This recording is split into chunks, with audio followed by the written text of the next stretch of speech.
Today we take a closer look at one of the most controversial prison systems in the world, El Salvador's Terrorism Confinement Center, also known as CSOT. This massive facility has become a symbol of President Nayib Bukele's aggressive crackdown on gang violence, but it's also raised serious questions about human rights and government power. The Terrorism Confinement Center, CSOT, was inaugurated on January 31st, 2023. Located in a rural area of El Salvador, CSOT is considered the largest prison in the Americas, with capacity for up to 40,000 inmates.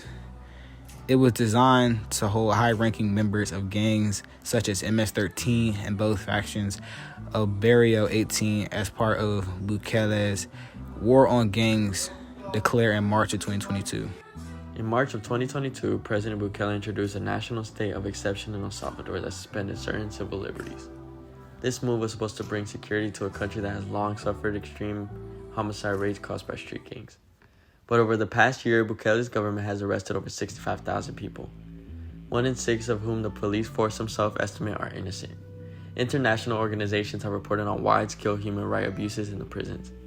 Gangs have often been reduced to a male phenomenon, with media and policy circles portraying women primarily as their victims.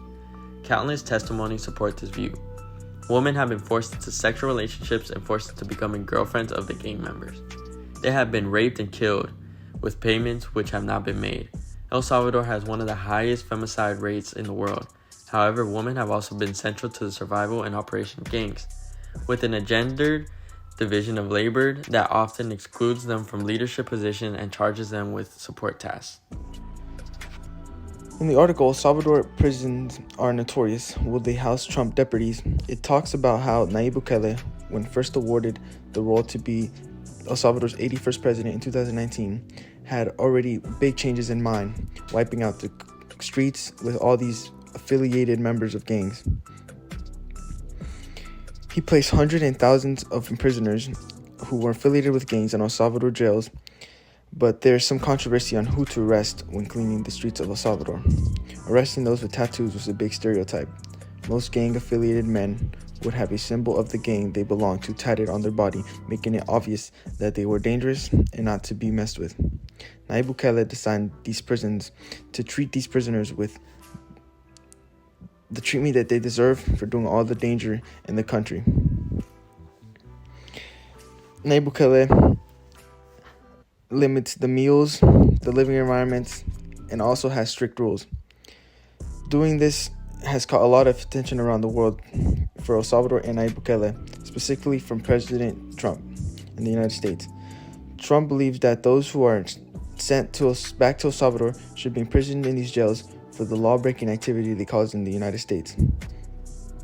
But Nayib Bukele wants to get closer to Trump and build a better connection to better support these jails financially. This could mean U.S. prisoners being sent to El Salvador to suffer in these massive cells, but the problem would be the safety of these jails. It's important to remember that the capacity can be very low, knowing that Bukele isn't done hunting down those who are still hiding out there in the streets of El Salvador.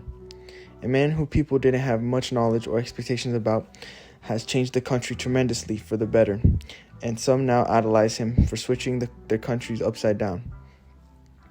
This article really helps us to understand that Nayib Bukele wants to move worldwide and wants the support that he needs to better save for the country and continue fighting for what the people want. Human Rights Watch is having a declaration on the prisons in El Salvador. Despite El Salvador having one of the most significant changes in its country's safety, mostly due to the new president and also its new prison system and its new Center for Terrorist Confinement, also known as CSOT, which mostly holds gang members and people who are in danger to the safety of El Salvador. CSOT, which has a capacity of 40,000 people, has caused a lot of problems, and they have caused a lot of problems because they believe that prison authorities will not be able to provide individual treatment to the people who are in there. Another problems that CSOT has brought is that El Salvador's government doesn't allow human rights groups to be in there, which raises a lot of suspicion as well, because they believe that they could be hiding things from the outside world. There isn't a lot of coverage on this as well, which on what happens on inside the prison. And I feel like there has to be a better job of that, especially if we believe that there is violation of human rights. Yes, El Salvador has changed its country, but could it also be violating the rights of the inmates inside the prison as well? In this scenario, does the good really outweigh the bad in the situation? I don't believe that this is really justified, and I feel like this should change.